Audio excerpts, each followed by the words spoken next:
국민의힘 대표가 의료개혁 방안을 논의하기 위한 여야의정 협의체 구성을 제안했습니다. 야당과 대통령실도 화답하면서 협의체 구성 논의가 급물살을 탈 것으로 보입니다. 김건희 여사 총선 공천 개입 의혹을 놓고 야당은 명백한 국정농단이라며 특검을 주장했습니다. 여당은 실체 없는 음모론이라고 맞받으며 공방을 벌였습니다. 민주당은 당론으로 추진 중인 지역화폐법을 오는 12일 본회의에서 처리할 계획입니다. 국민의힘은 법안이 통과되면 거부권을 건의할 것이라며 반대 입장을 밝혔습니다. 여론의 심장을 저격하고 민심의 흐름을 날카롭게 꿰뚫어보는 여심 저격. 대통령실이 여야의정 협의체 구성과 2026년 의대 증원 중재안에 긍정적 반응을 보였습니다. 기존의 단호한 입장을 바꾼 배경은 무엇인지, 기나긴 의정 갈등 해소의 첫 단추가 채워질지 알아보겠습니다.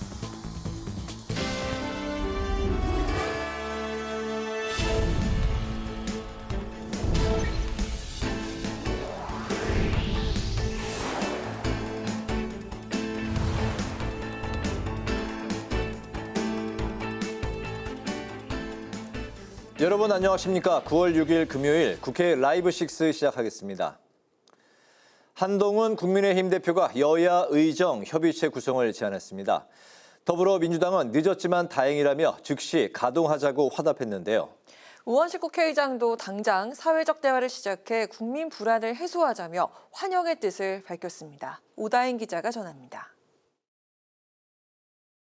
한동훈 국민의힘 대표가 또다시 의료개혁 해법을 제시했습니다. 한 대표는 여야와 정부, 그리고 의료계가 함께 의료개혁 방안을 논의하는 여야의정 협의체 구성을 제안했습니다. 여야 의정이 함께 머리를 맞대고 의료개혁이 국민의 도움이 되도록 효율적으로 진행될 수 있도록 협의하고 의대 정원 증원의 합리적 대안을 모색하는 협의체를 구성해서 추경호 원내대표도 2026년 의대 증원을 포함해 원점에서 논의할 수 있다며 의료계를 향해 대화를 촉구했습니다. 민주당도 박찬대 원내대표가 교섭단체 대표연설에서 여야의정 비상협의체를 제안했다며 즉시 가동하자고 화답했습니다. 하지만 응급실 뺑뺑이 등을 초래한 정부 관계자에게 책임을 묻고 대통령이 사과해야 한다고 주장했습니다. 국민의 생명 안전을 지키는 게 국가의 제1 책임인데 그 책임을 이행하지 못하고 있습니다. 장관, 차관 문책해야 됩니다. 그리고 대통령 국민께 사과하셔야 됩니다. 우원식 국회의장은 입장문을 통해 여야의 해결 방향이 일치한 데 대해 환영의 뜻을 밝혔습니다. 우 의장은 다음 주라도 당장 사회적 대화를 시작하자고 촉구했습니다. 대통령실 역시 협의체 구성에 긍정적인 입장을 밝혀 이제 의료계의 참여만 남았습니다. 한편 민주당은 연일 김건희 여사의 공천 개입 의혹을 제기하며 여당을 향해 김건희 특검법 수용을 촉구했습니다. 대통령 배우자도 범죄를 저질렀으면 수사받고 처벌받는 것이 공정입니다. 깔끔하게 특검으로 털어낼 건 털어내고 밝힐 건 밝혀야 합니다. 국민의힘은 전혀 실체가 확인되지 않은 주장을 바탕으로 민주당이 무리한 음모론을 제기하고 있다고 반박했습니다. 여당은 민주당이 행안위에서 강행 처리한 지역화폐법도 자식 세대의 빚을 부담시키는 문제가 있다며 반대했습니다. 전 국민 25만 원 지원법이든 지역화폐법이든 그 본질은 결국 현금 살포성 포퓰리즘으로서 민주당은 당론으로 추진 중인 지역화폐법을 추석 전인 오는 12일 추가로 본회의를 열어 처리하겠다는 방침입니다. 국민의힘은 합의된 의사 일정도 아니고 대정부 질문 기간에 법안을 강행 처리하는 건 적절하지 않다며 거부권을 건의할 것이라고 반박했습니다. 국회방송 오다인입니다. 이번 주부터 100일간의 정기국회에 돌입했는데요. 대정부 질문과 국정감사 등 주요 일정들이 이어지면서 각종 현안과 쟁점 법안, 예산안을 둘러싸고 여야 공방이 격해질 것으로 보입니다. 향후 정기국회 일정과 쟁점들을 김지수 기자가 짚어봤습니다. 이번 주부터 22대 첫 정기국회에 돌입한 여야. 교섭단체 대표연설을 마친 가운데 2주 차인 다음 주부터는 나흘간 대정부 질문이 예정돼 있습니다. 9일의 정치, 10일 외교 통일 안보, 11일 경제, 12일 교육, 사회, 문화 분야 질의가 이어집니다. 26일에는 본회의가 예정돼 있는데 윤석열 대통령이 거부권을 행사한 방송사법과 노란봉투법, 25만 원 지원법에 대한 재표결 절차가 진행될 예정입니다. 10월 7일부터 25일까지는 19일간 국정감사가 진행됩니다. 이번 국감에서는 야당이 추진하고 있는 해병대원 특검법과 김건희 여사 특검법, 서울 양평 고속도로 의혹을 포함한 2특검 4국조가 쟁점이 될 것으로 보입니다. 정부가 제출한 내년도 예산안을 놓고도 여야가 충돌할 것으로 보입니다. 국민의힘은 시급한 현안에 대처하기 위한 예산을 최대한 확보하겠다고 밝혔습니다. 일시적 현금 살포에 재정을 낭비하려 드는 방식과는 달리 국민의힘은 책임 여당으로서 대한민국의 백년지 대계를 위해 어렵고 힘든 사회적 약자에 대한 지원 확대와 저출생 극복 예산. 하지만 민주당은 윤석열 정부가 말로만 건전 재정을 외치고 있다며 현미경 심사에 돌입하겠다고 강조했습니다. 부자감세를 저지하고 불효불급한 예산은 그야말로 악소리가 날 만큼 과감하게 삭감할 것입니다. 삭감한 예산은 지역사랑 상품권 발행, 가계생활 지원 등 민생경제 회복에 최우선 배정하겠습니다. 예산안이 법정 시한을 지켜 통과된 것은 국회 선진화법이 도입됐던 지난 2014년과 2020년 두 번뿐입니다. 국회 방송 김지수입니다.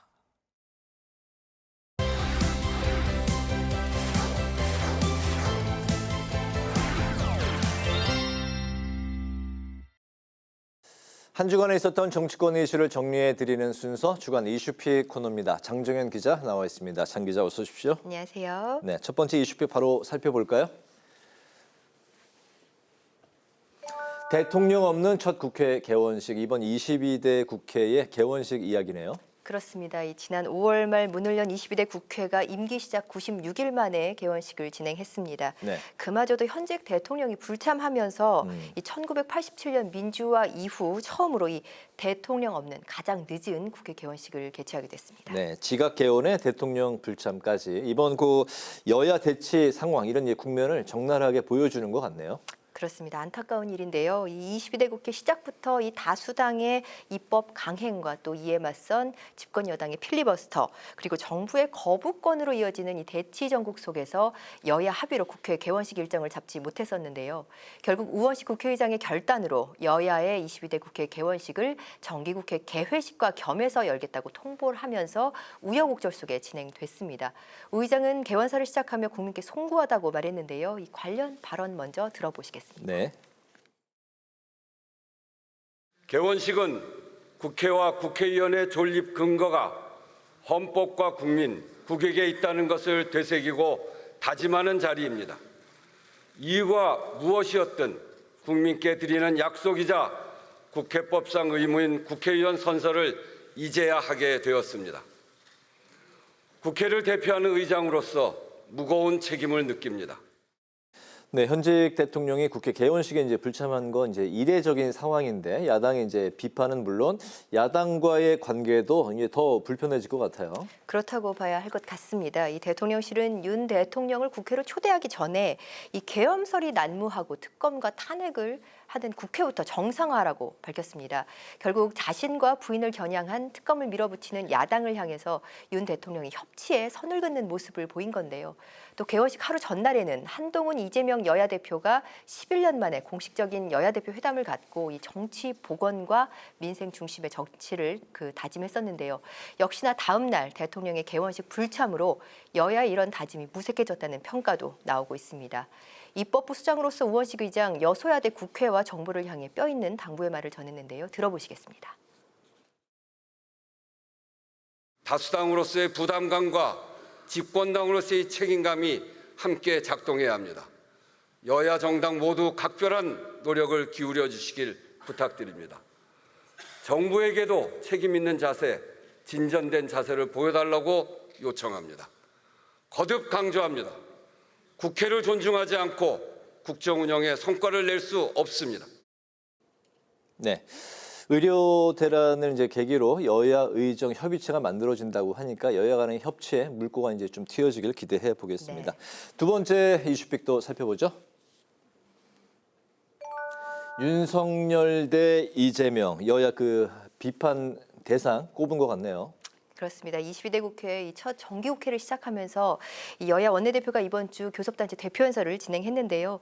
민주당과 국민의힘은 여기서 각각 윤석열 대통령과 이재명 대표를 강하게 비판했습니다. 네, 교섭단체 대표 연설을 좀 다른 방식으로 바꿔야 되는 게 아니냐. 너무 이제 공방이 이제 뭐 이렇게 계속 이어가고 첫날 대표 연설에서 강하게 수위 비판이 나오면 그 다음 두 번째 하는 그 당 측에서도 그 수위를 이제 비슷하게 유지하면서 강하게 비판하니까 이게 계속 비슷한 게 이제 반복이 되다 보니까 그런 이야기가 나오고 있는데 연설 시간도 거의 뭐 1시간 가까이 뭐 육박하는 아주 긴 연설이잖아요. 네, 40-50분에 달하는 연설인데요.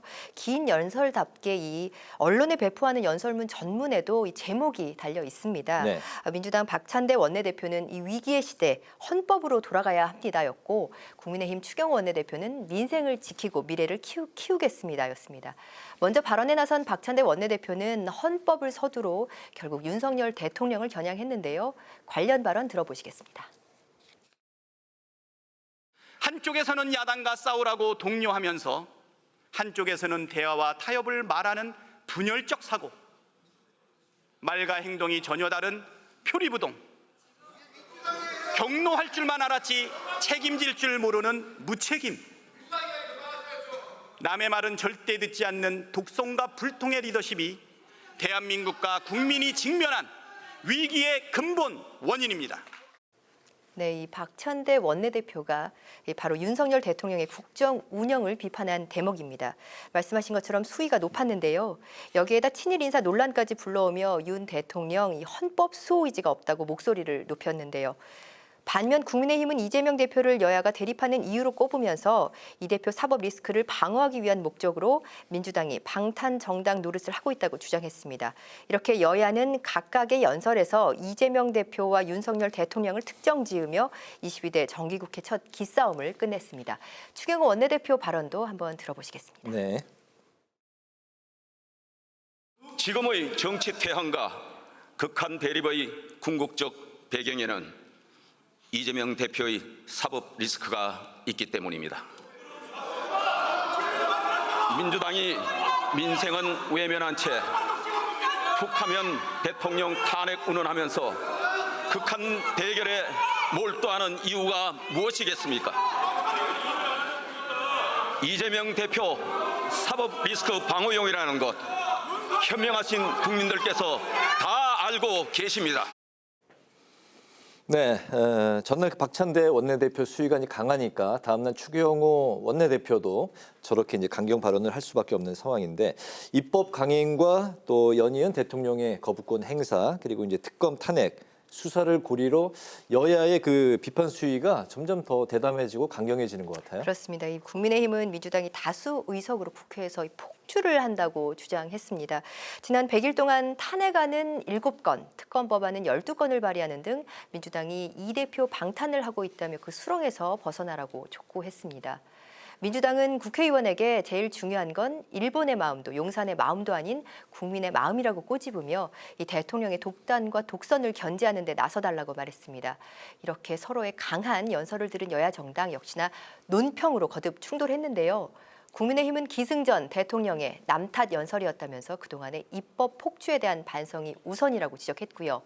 민주당은 용산 대변인 성명과 다름없었다면서 이재명 탓 말고는 할 말이 없냐고 오히려 반문했습니다. 이런 가운데 오늘 민생 공통공약 협의를 하려던 여야 정책위의장 회동이 어제 행안위에서 야당 주도로 지역화폐법이 통과되면서 무산됐는데요. 민생을 고리로 하더라도 이 현 정치 상황이 협치를 이루기는 좀 녹록지 않은 상황으로 보여집니다. 그렇군요. 세 번째 이슈픽 넘어가겠습니다. 볼까요? 네, 딥페이크 범죄 정치권 비상. 네. 네, 인공지능 기술이 발전하면서 그 부작용도 만만치 않은 것 같습니다. 이 다른 사람의 얼굴이나 신체를 이 합성해서 음란물을 만드는 딥페이크 범죄, 이 10대로까지 파고들면서 지금 피해자가 속출하고 있는데요. 아직 대책은 크게 미흡한 상황이라서 이를 마련해야 할 정치권의 비상이 걸렸습니다. 네, 그전에는 이제 사진에 다른 사람 얼굴을 입히는 정도였는데 이제는 움직이는 동영상에 다른 사람 증명사진이 이제 들어가면은 그렇습니다. 똑같이 그냥 그 사람, 박혀 있는 사람은 굉장히 자연스럽더군요. 이제는 그런 기술이. 네, 그렇게 인식을 할 수 있겠죠. 네, 그런 최근에 딥페이크 성범죄가 급격하게 이제 확산을 하면서 국회가 이제 굉장히 바쁘게 대응책 마련에 들어간 것 같아요. 네, 그렇습니다. 이 딥페이크 문제를 다룰 소관 상임위는 이 국회 과방위와 여가위인데요. 그러나 과방위는 22대 국회 시작부터 이 방송사법 개정안과 공영방송 이사진 선임을 둘러싼 방통위 이슈로 여야가 치열하게 대립해왔고요. 여가위는 이 소관부처인 여성가족부 장관의 공백이 길어지면서 주로 여성이 피해자인 딥페이크 범죄에서 제 역할을 하지 못했다는 지적이 있습니다. 따라서 소관 상임위들의 이 딥페이크 입법 논의가 늦었다는 비판을 피할 수는 없는데요. 여야에서 이 딥페이크 관련 법안 발의가 쏟아지면서 이 상임위에서 본격적인 법안 심사가 시작될 것으로 보입니다. 네, 과방위와 여가위가 딥페이크 범죄 문제로 이제 발등에 불이 떨어진 상황에서 모두 가동에 급하게 들어갔네요. 그렇습니다. 이 엊그제 여가위가 진행한 이 딥페이크 관련 긴급 현안 질의는 그야말로 이 범정부 차원에서 개최가 됐습니다. 여가부는 물론 교육부와 과기부, 법무부, 국방부 또 경찰청과 방심위까지 딥페이크 디지털 범죄와 관련된 이 모든 부처가 총출동해서 대책을 논의했고요. 과방위도 어제 전문가들을 불러서 긴급 토론회를 열었습니다. 여야 정치권도 TF를 구성해 대응에 나섰고 당정도 딥페이크 범죄 처벌을 강화하기로 의견을 모았는데요. 이렇게 여야가 딥페이크 범죄 문제 해결을 위한 공감대를 형성하고 여야 대표도 민생 입법을 약속한 만큼 이 조속한 입법으로 이어질 가능성은 커 보입니다. 이미 영국과 미국 등 해외에서는 이 딥페이크 처벌이 매우 강화된 추세인데요. 하지만 현행 우리 법률과 제도로는 딥페이크 음란물 범죄를 막기는 어렵다는 게 법조계가 보는 시각이라고 합니다. 더 큰 사건으로 이어지기 전에 이 딥페이크로 음란물을 만들기만 해도 공유 또 유포와 관계없이 처벌을 할 수 있는 강력한 법 개정이 우리도 필요해 보입니다. 네, 주간 이슈픽 여기까지 듣겠습니다. 장정현 기자와 함께했습니다. 수고 많으셨습니다.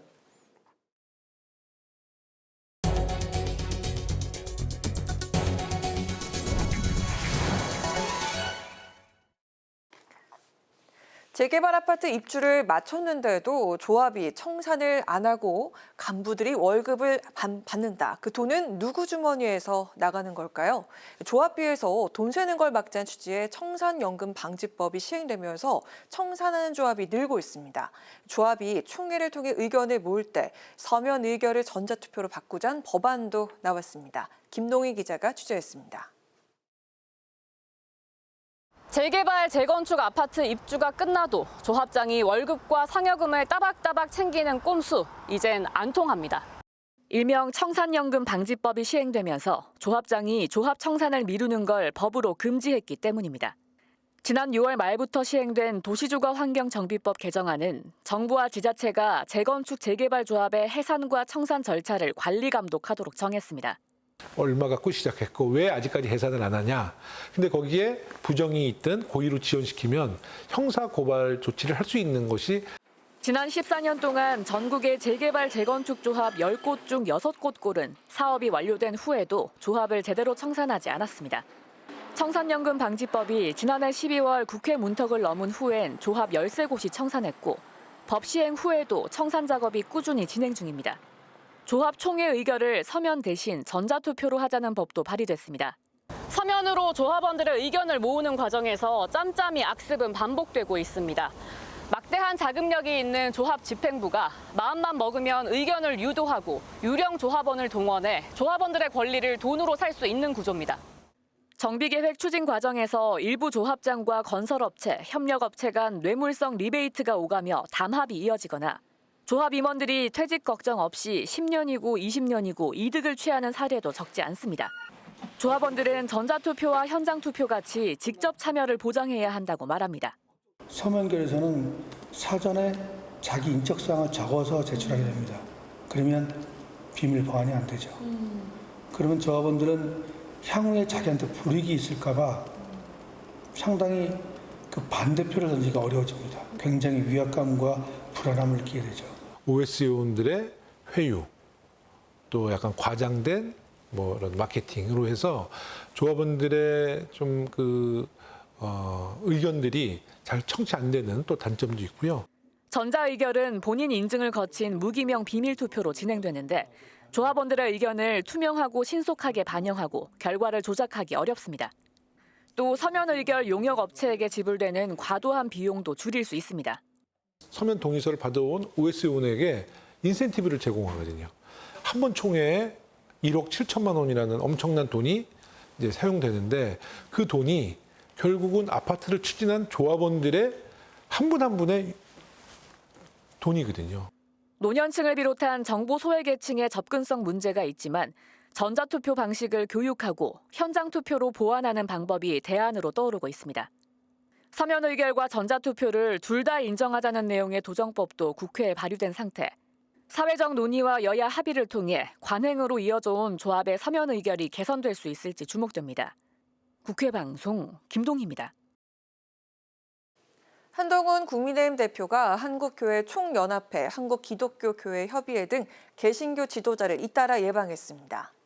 장종현 한교총 대표회장은 의료 사태와 관련해 지는 게 이기는 것이라며 한 대표에게 자존심을 버리고 국가를 위해 기치를 들어달라고 당부했습니다. 김종생 NCCK 총무도 정치가 실종됐다며 상대방에게 다가가고 다른보다 뭐가 같은지 살펴보면서 통합을 위해 노력해달라고 부탁했습니다. 한 대표는 대승적 차원에서 문제를 풀어갈 수 있도록 역할을 다하겠다고 다짐하고 잘못된 길로 가면 지적해달라고 답했습니다. 더불어민주당이 여당 의료개혁특위위원장이자 최고위원인 인유한 의원을 국회 윤리특별위원회에 제소하는 방안을 검토하고 있다고 밝혔습니다.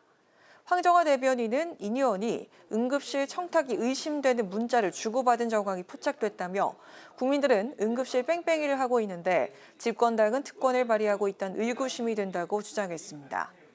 앞서 민주당 등 야당은 인 의원이 김영란법을 위반했다고 비판했고 인 의원은 집도의가 이미 정해져 있었으며 수술을 잘 부탁한 것이라고 해명했습니다. 조국혁신당은 교섭단체 요건 완화 등을 논의하기 위한 국회 정치개혁특별위원회 구성을 촉구했습니다. 황운하 원내대표를 비롯한 원내대표단은 기자회견을 열고 교섭단체 요건 완화와 정당 보조금 배분 방식, 결선투표제 도입 등 정치개혁을 해야 한다고 말했습니다. 또 국민의힘과 민주당이 의견 접근을 이룬 지구당 부활에 대해 양당의 기득권을 공고히 할 뿐이라고 지적하고 다른 정치개혁 과제부터 해결해야 한다고 덧붙였습니다. 우원식 국회의장이 추석을 맞아 공군 제5공중기동 비행단과 해군 잠수함 사령부를 차례로 방문해 장병들을 격려했습니다. 먼저 공군 비행단을 방문한 우 의장은 지난 2021년 홍범도 장군의 유해를 카자흐스탄에서 공군 시그너스 수송기로 모셔왔을 때 감동을 잊을 수 없다며 헌신에 감사의 뜻을 전했습니다. 이어 해군 잠수함 사령부에서 국내 최대 규모의 최신의 잠수함인 홍범도함을 시찰하고 해상작전을 수행하는 장병들의 희생과 노력 덕분에 국민들이 안심하고 생활할 수 있다고 격려했습니다.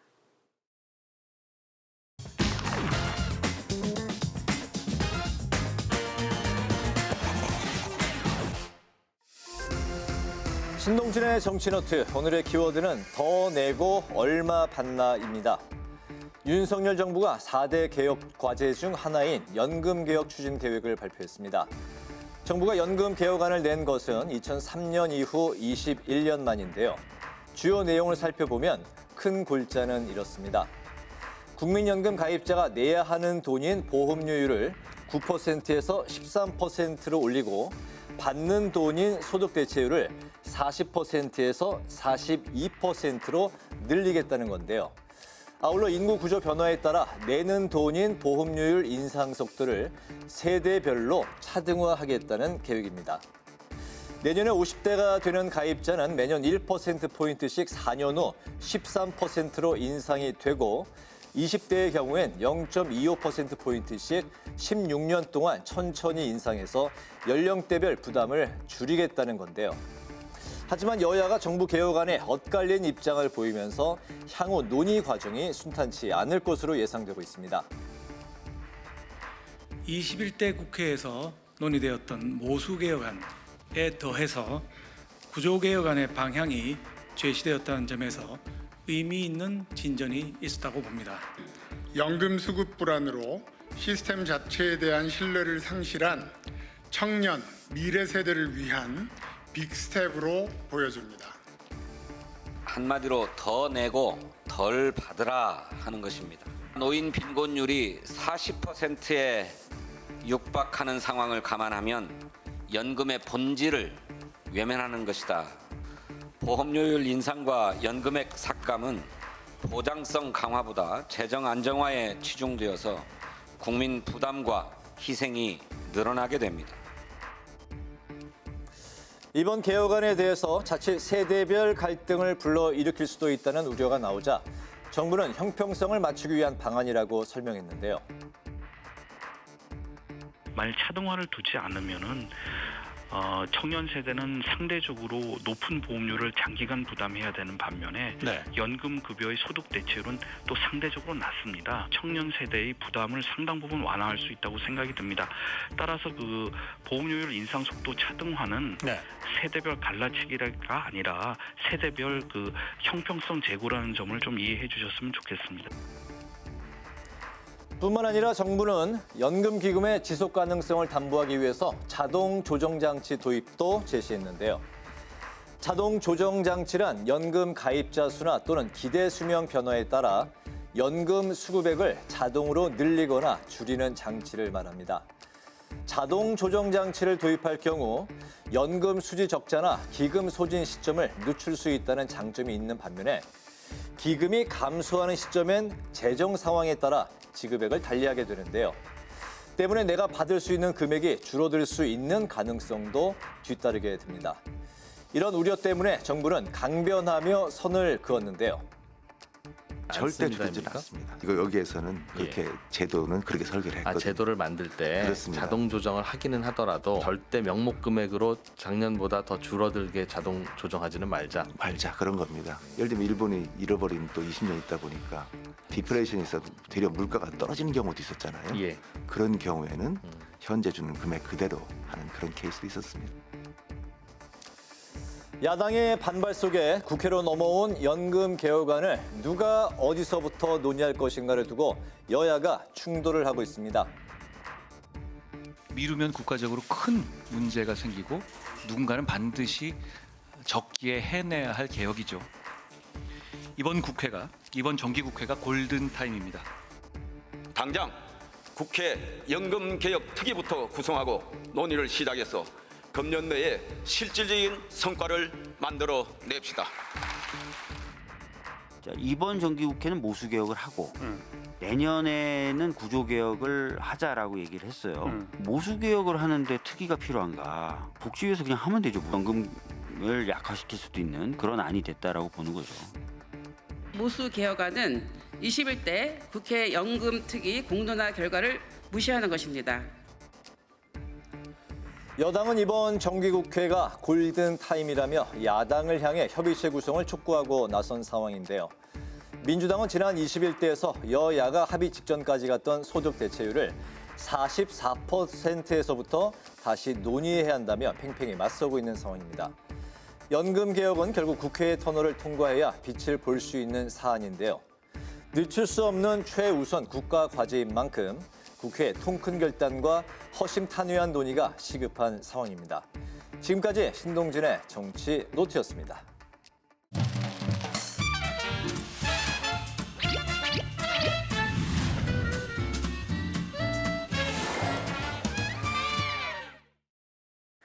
정치권 이슈와 정책 분석을 통해 여론의 심장을 저격하고 민심의 흐름을 날카롭게 꿰뚫어봅니다. 여심 저격, 장윤미 민주당 법률위 부위원장, 강전의 국민의힘 노동위 부위원장 두 분 모셨습니다. 반갑습니다. 안녕하세요.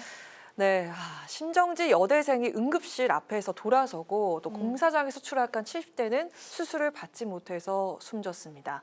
응급실 축소 운영으로 의료 대란 위기가 현실화가 되고 있는 가운데 여야 의정 협의체 구성을 통해서 의정 갈등 해소의 물꼬가 트일 수 있을지 지금 가장 시급한 문제인 응급실 의료 대란부터 오늘 이 시간 살펴보도록 하겠습니다. 자, 먼저 이번 주 상황을 되짚어 보겠습니다. 4일에 박찬대 원내대표가 여야 의정 협의체를 제안했고요. 그날 밤에 윤 대통령이 응급실을 방문했습니다. 하지만 여전히 과도한 불안감 조장이다. 그리고 힘들다고 개혁을 중단할 수는 없다는 게 정부 측의 입장이었습니다. 그런데 오늘 한동훈 대표의 여야 의정 협의체 제안에 대통령실이 환영의 입장을 밝혔습니다.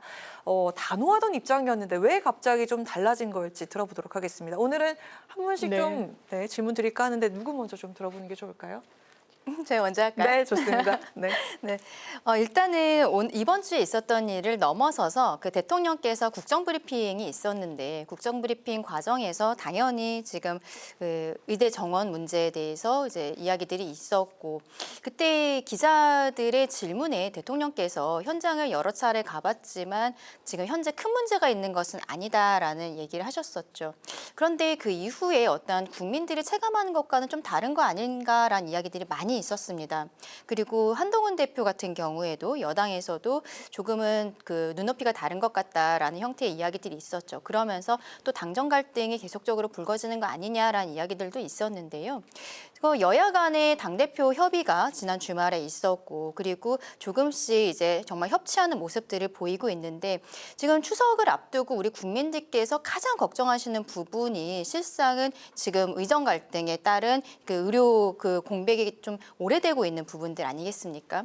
대통령께서 그런 부분들이 좀 국민들께서 한번 대통령이 직접 가봤으면 좋겠다라는 이야기들을 많이 하시는 거예요. 국정브리핑에서 여러 차례 가봤다라고 하셨지만 어쨌든 최근 상황 확인하시기 위해서 경기 북부에 있는 응급의료센터를 지금 다녀오신 것으로 알려지고 있는데 그 지역 같은 경우에는 기본적으로 고령자분들이 많이 계시고 그리고 군부대가 있는 쪽이어서 다른 병원들보다도 응급 환자가 조금 더 많은 이런 곳이었다라고 합니다. 직접 가신 다음에 이렇게 조금 더 많이 신경을 써줘야 될 것 같다라는 형태의 이야기들을 하셨고 그러면서 좀 급물살을 타고 있는 형태가 되었는데 국민들께서는 아직 이게 완전히 이루어진 것은 아니지만 오늘 여야 의정이 함께하겠다라는 이야기를 여야에서 이야기한 것을 넘어서 지금 정부에서도 함께하겠다고 그 찬성의 입장을 밝혔잖아요. 많이 좀 안도를 하셨을 것 같아요. 왜냐하면은 그 한동훈 대표가 2026년도 입학 정원에 대해서는 유예를 하자라는 형태의 이야기를 했을 때 대통령실에서는 이 지금 진행하는 것을 멈출 수 없다. 그러면서 단칼에 거절하는 듯한 모습이 있었거든요. 네네. 그런데 오늘 나온 이야기는 2026년도 그 의대 정원에 대해서도 합리적인 안이 있다면 원점에서부터 재검토할 생각이 있다라는 것을 정부에서 이야기하고 그리고 그 추경호 원내대표 같은 경우에도 이것이 당과 우리 정부의 입장이다라고 정확히 이야기를 했거든요.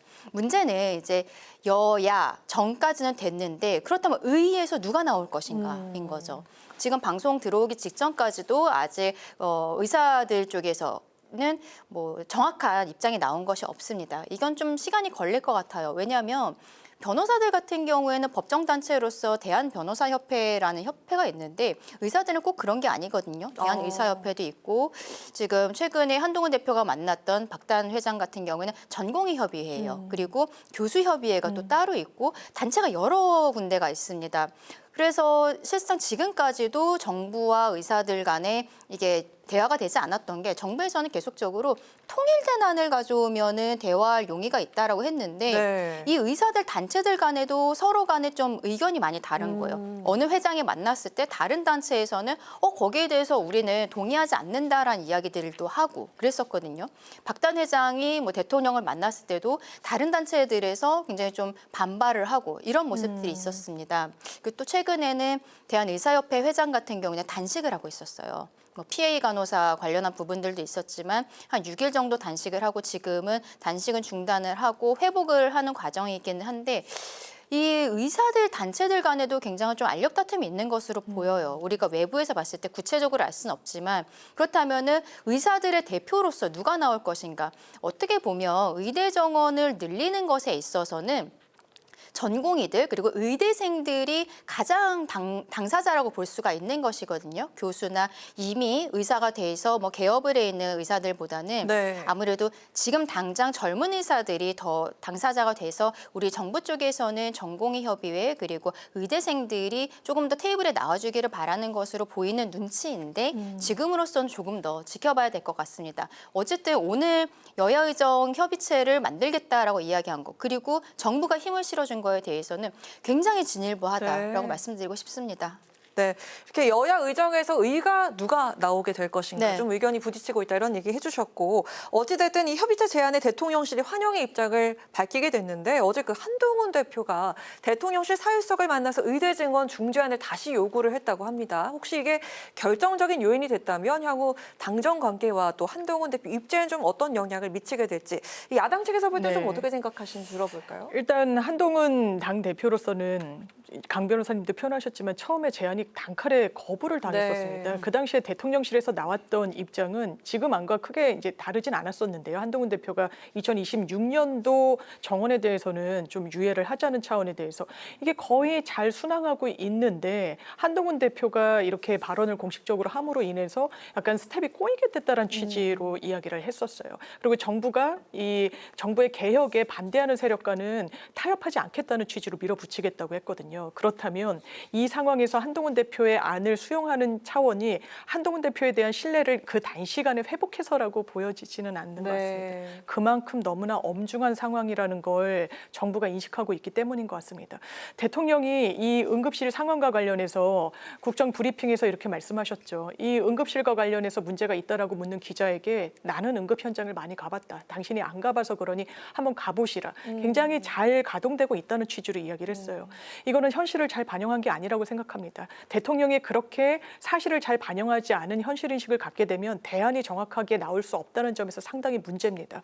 그리고 그렇게 문제가 없다라고 얘기를 하셨을 때 어떤 대책이 나왔습니까? 군의관을 응급실에 사실상 급파한 거예요. 네. 문제가 없다면 군의관들 숙련의가 아닙니다. 수련이 아직도 필요한 상황인데 전공의들이 빠진 자리를 메운다? 긴급시술 같은 거는 사실 기대하기가 어려운 상황이에요. 그 빠진 그러면 군 현장에서의 의료 공백은 어떻게 메울 것입니까? 이게 앞뒤가 좀 맞지 않는 부분과 관련해서 이 정부에도 더 이상의 선택지는 없었던 것 같습니다. 네. 여든 야든 이걸 불문하고 어쨌든 한 테이블에서 이 대안을 모색할 수밖에 없겠다. 그리고 지금까지 끊임없이 주장했던 2,000명 과학적인 근거가 있다고 그러셨죠.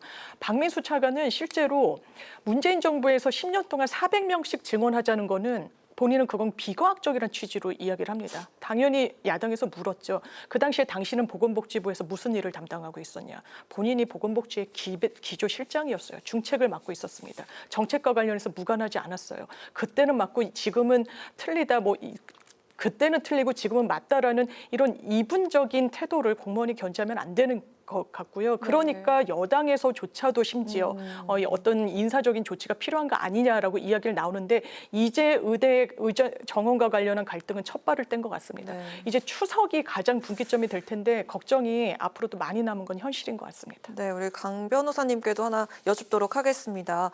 향후 당정 관계와 또 한동훈 대표 입지에 대한 그 영향에 대해서 좀 여쭙고 싶은데 대통령실이 당장에 있어서 그 불쾌감을 표출하기도 했었는데 지금 좀 관계가 좀 좋아지려고 한다, 훈풍이 부는 거 아니야 이런 관점에 있어서는 좀 아니다. 이게 사안의 심각성 때문에 있다 이렇게 해석을 해주셨는데요. 좀 앞으로 좀 어떤 영향이 있을지 좀 전망을 해볼 수 있을까요? 지금 사안이 워낙 중하기도 하지만 실상 어떻게 보면 한동훈 대표가 취임되기 전에 전당대회 과정에 있어서도 대통령실과 어떠한 사이가 좋지 않은 거 아니냐라는 이야기들이 많이 있었고 근데 처음에 전당대회 되고 당선되고 당대표가 된 바로 다음 날 대통령실에서 만찬을 할 때는 대통령께서 우리 한동훈 대표 외롭게 하지 마라라고 이야기를 하셨죠. 그런데 그 이후에 김경수 전 지사의 복권에 대한 문제라든지 그리고 계속적으로 문제가 되고 있는 것은 제3자 추천 특검에 대한 부분들 이것은 좀 더 지켜봐야겠습니다만 그리고 그 이후에 의대 정원과 관련해서 2026년 그 의대 정원에 대해서 유예하자라는 이야기를 했을 때 이게 미리 대통령실과 조율이 되지 않은 발언들이 언론을 통해서 나갔기 때문에 대통령실에서는 불쾌감을 감추지 않을 정도였습니다. 그런데 오늘 결국 여야 의정 협의체를 한 것에 있어서 정부에서 대통령실에서 찬성의 의미를 두고 있는다는 것은 이제 당정 간의 갈등은 어느 정도 해소가 되는 것이 아닌가라고 생각할 수 있을 것 같아요. 물론 앞서 말씀드린 것처럼 제3자 추천 특검에 대해서는 아직도 대통령실과의 내관이 전 남아있다라고 생각을 하고 있습니다만 지금 추석을 앞두고선 우리 국민들께서 실상 가장 지금 관심을 갖고 계시고 그 어려움을 갖고 계신 것들이 병원에 가는 것. 저도 사실 요즘에 그 지하철을 탈 때 항상 마스크를 씁니다. 이게 예전에 코로나 걸렸을 때 너무 아팠었기 때문에 지금 내가 아팠을 때 병원에 가서 제대로 진료를 못 받을 수 있다라는 거를 저도 생각을 하면서 많은 분들이 스스로 지금 케어를 하고 있는 것이거든요. 그런데 지금 상황에 있어서 당정이 갈라지는 모습을 보인다. 여야가 싸우는 것을 넘어서 당정이 갈라지는 모습은 굉장히 국민들께서는 생명권이 우리가 위협받고 있는데라고 생각을 하실 수밖에 없어요. 이 부분에 있어서 이제 협의가 되었다는 것이 한동훈 대표가 이제 취임한 지 한 50일이 조금 안 됐거든요. 이 상황에 있어서 어쨌든 힘을 실어주는 것은 분명하다라고 생각을 합니다. 근데 좀 더 지켜봐야 될 것이 이제 추석이 아직 한 열흘 정도가 남아 있는데 연휴까지 그 전에 조금 더 진일보가 돼야 될 것 같아요. 왜냐하면 이 상황에서 여야 의정 협의체를 만들겠다고 했지만 만약에 의사들 측에서 끝까지 이 협의체에 들어오지 않겠다라고 했을 때 테이블로 올릴 수 있는 어떤 강압적인 방법이 있는 것은 아니거든요. 그래서 여기에 대해서 얼마나 한동훈 대표가 대화 채널로서 활동을 할 수 있는지 그것도 좀 지켜봐야 되지 않을까라고 생각합니다. 네, 아까 앞서서 뭐 군의관 파견 같은 것도 우리 장 변호사님께서 말씀해 주셨는데 지금 추석이 다가오고 있는 상황에 이 좀 대책에 대해서 짚어볼까 합니다. 지금 정부는 409개 응급실을 1대1로 관리를 한다. 그리고 응급실 의사 인건비도 지원을 하겠다. 이렇게 얘기를 했습니다. 하지만 그 추석에 경증으로 응급실에 가면 본인 부담이 90%인데 그 박민수 차관이 뭐 전화를 할 수 있으면 이거는 경증이다. 이렇게 얘기를 해서 또 논란이고요. 그리고 그 아까 말씀하셨던 군의관 파견에 있어서도 혼선을 빚고 있는 그런 상황입니다. 지금 정부가 내놓은 추석 의료 대란 대응책에 대해서 좀 어떻게 보시는지 좀 덧붙여서 좀 설명을 더 들어볼 수 있을까요? 대단히 부족하다는 생각이 들죠. 왜냐하면 현실인식을 기본적으로 안이하게 갖고 있고 과도한 낙관주의로 접근을 했기 때문에 저는 대안이 제대로 못 나왔다고 생각합니다. 아까 지하철에서 마스크 쓰신다고 했는데 지금 맘카페 등에서는요. 네.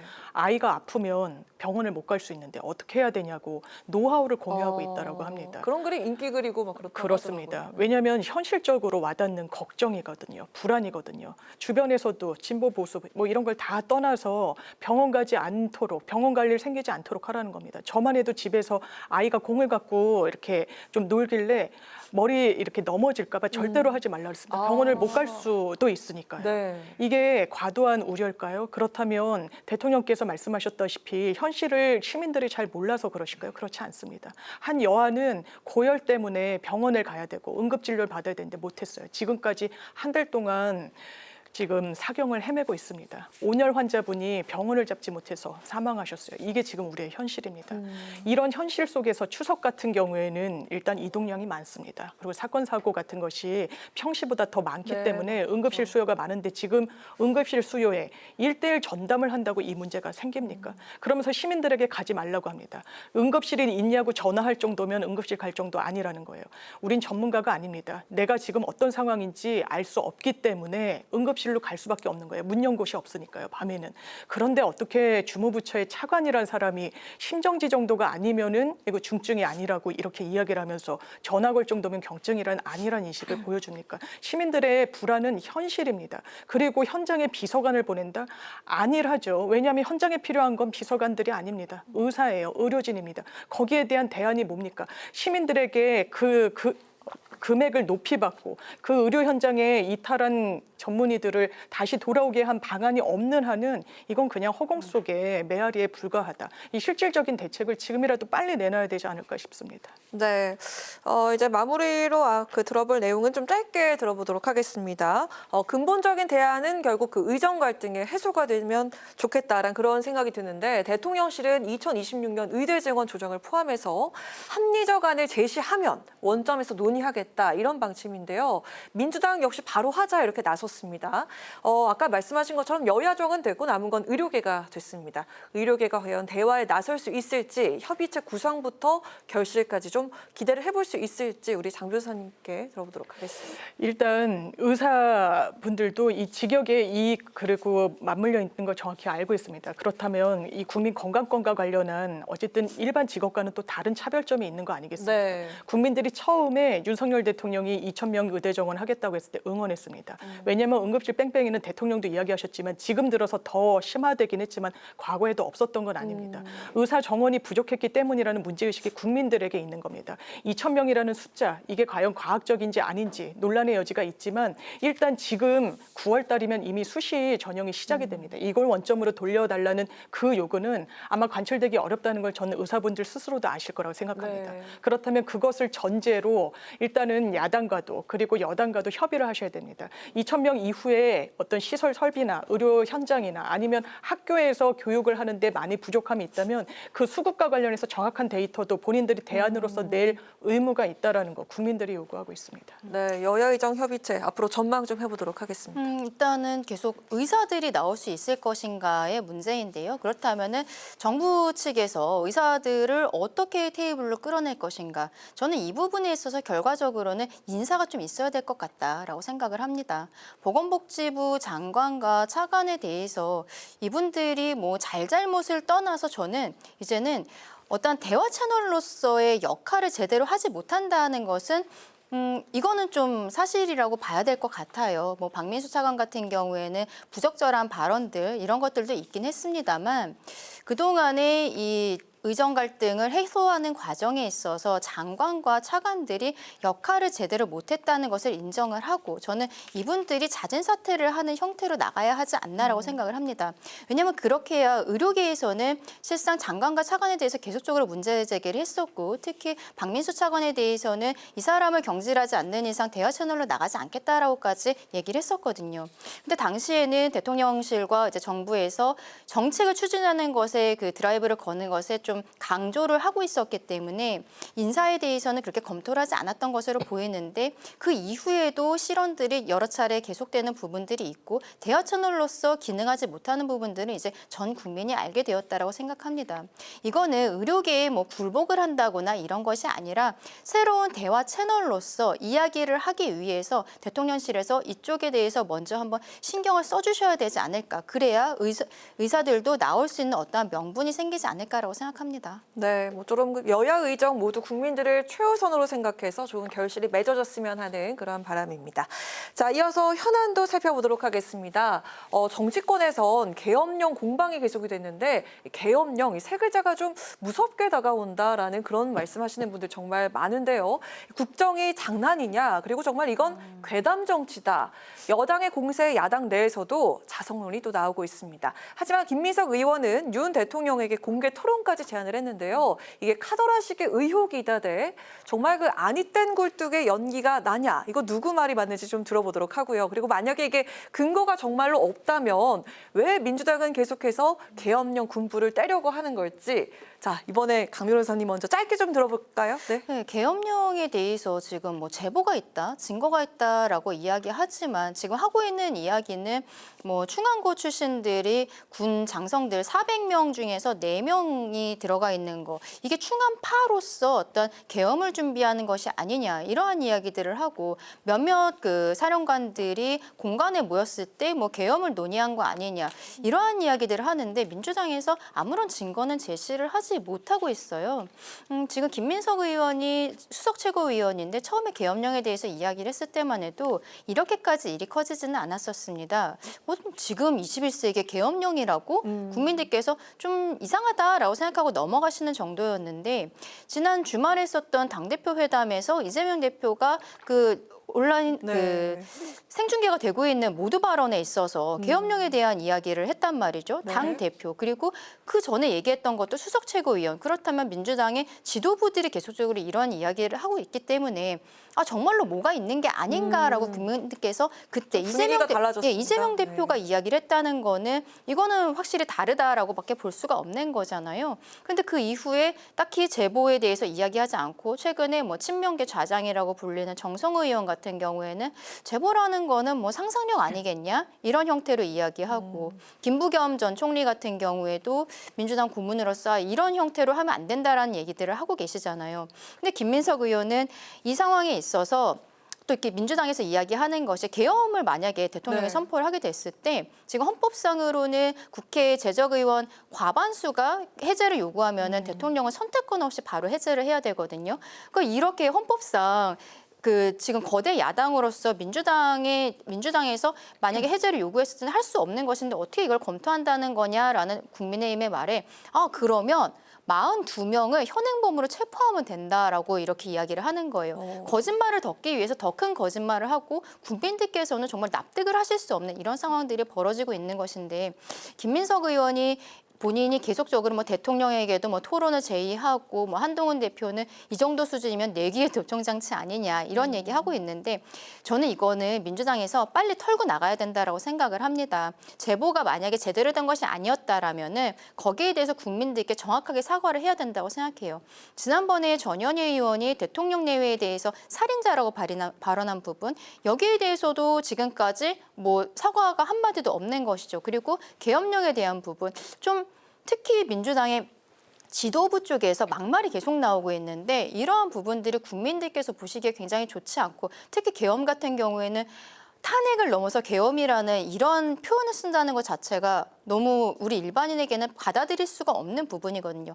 빨리 여기에 대해서 증거가 있다면 제시를 하고 대통령에게 뭐 토론을 제안을 하려면 그것을 먼저 알려야 된다. 우리 국민들 앞에 낱낱이 밝혀야 된다고 생각합니다. 좀 근거가 없어 보인다는 것 때문에 좀 민주당이 오히려 역풍을 막는 거 아닌가 이런 얘기가 나오더라고요. 그런 우려도 있죠. 네. 근데 이게 제보가 아마 일반 시민 제보는 아닐 거고요. 이제 지도부에서 제보가 실제로 있다라고 하니까 그걸 전제로 말씀을 드린다면 아마 군 내부의 제보자고 이 사실관계에 관련해서 알리게 되면 제보자를 보호하지 못하게 되는 문제의식이 좀 있는 것 같고 계엄과 관련해서 실체가 전혀 없는지 왜냐하면 박근혜 전 대통령 때 계엄 문건이 나왔습니다. 그때도 이 재적의원의 그러니까 전체 재적의원의 과반이면 해제할 수 있는 거 맞아요. 계엄을 해제할 수 있는데 그러니까 현행범으로 이 현역 의원들을 체포해야 된다라는 시나리오까지 가동을 했던 게 이 보수 정부였었습니다. 그렇기 때문에 야당으로서는 의혹 제기를 할 수 있고 또 점점을 이어다 보면 일단 대통령께서 현재 상황 인식을 어떻게 하고 계시느냐. 자유주의를 이제 해치려는 이런 세력들이 암약하고 있다. 반국가 세력들이 사회에 도사리고 있다라는 말을 정말 스스럼 없이 하십니다. 그럼 이거는 비상 상황입니까? 아닙니까? 계엄은 비상 상황에서 이제 발동을 하는 것이거든요.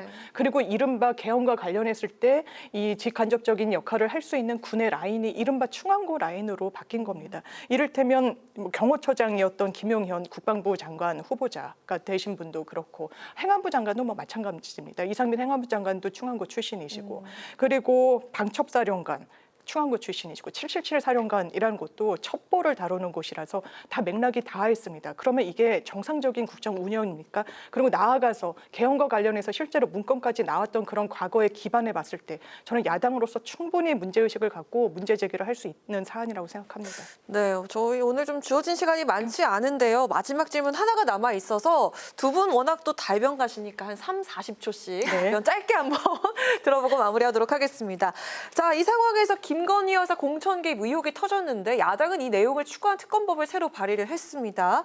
대통령실과 김영선 전 의원은 전면 부인하고 있지만 이게 만약 사실이면 공직선거법 위반인데 이 파문에 대해서 좀 정치권에 어떻게 작용을 하게 될지 들어보도록 하겠습니다. 네. 저는 이 계엄령 얘기를 덮기 위해서 김건희 여사가 공천 개입했다는 의혹을 터뜨린 것이 아닌가라고 생각을 해요. 왜냐하면 이준석 의원이 본인들도 개혁신당 같은 경우에도 총선 과정에서 이 이야기를 이미 제보를 받았었다. 근데 검토를 해보니까 뭐 미수도 안 되겠더라라고 언론에서 이야기를 한 부분이 있거든요. 제보를 한 사람이 개혁신당에만 제보를 했을까요? 오히려 민주당이 먼저 했겠죠. 그렇다라면 그때 검토를 했을 때 이게 안 되는구나. 왜냐하면 해당 당사자인 김영선 의원이 지금 부인 부인하고 있기도 하지만 아예 컷오프가 돼 있는 상황이었지 않습니까? 그런데 여기에 대해서 갑작스럽게 이 이야기가 나온다는 것은 저는 오히려 최근에 계엄령으로서 민주당이 역풍을 맞고 있기 때문에 그것을 잠재우기 위해서 무언가가 문제가 있을 때 지금 김건희 여사에 대한 안 좋은 프레임들이 있지 않습니까? 네. 그것을 가지고서는 타개하기 위해 이 이야기가 나온 것이 아닌가라고 생각합니다. 짧게 가능하실까요? 예, 네. 이 사실관계를 그 단독 기사를 보면 상당히 구체적이고요. 실제로 그 당시 공천 때 김영선 의원이 본인의 이 지역구를 버리고 김해 험지로 가겠다고 합니다. 이게 퍼즐이 맞춰지는 점이 있어서 이게 만약 사실이라면 이거야말로 국정농단이자 정말 공천농단이다. 이게 민주당 입장입니다. 네, 오늘도 이렇게 깔끔하게 끝내주셔서 두 분께 감사드리겠습니다. 역시 여심 저격은 두 분밖에 없습니다. 다음 주에도 잘 부탁드리겠습니다. 네, 지금까지 장윤미 민주당 법률위 부위원장, 강전의 국민노동위 부위원장과 함께한 여심 저격 시간이었습니다. 두 분 고맙습니다. 감사합니다. 오늘 국회 라이브 6 여기까지입니다. 시청해주신 여러분 고맙습니다. 편안한 주말 보내십시오.